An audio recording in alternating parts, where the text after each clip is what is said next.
जनतेच्या नेतृत्वाचा नायक फक्त बाबा नायक।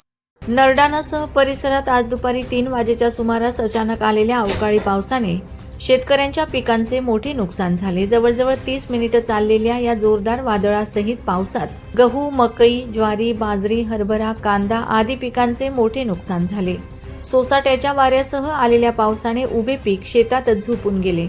अचानक आलेल्या पावसाने शेतकऱ्यांची त्रेधा तिरपट उडाली। तसेच कापूस या पिकाला पाऊस लागल्याने शेतकऱ्यांच्या पांढऱ्या सोन्याचे मोठे नुकसान झाले आहे।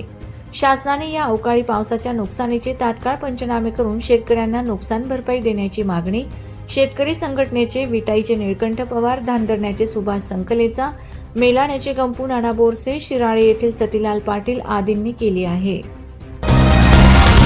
जनतेच्या नेतृत्वाचा नायक फक्त बाबा नायक।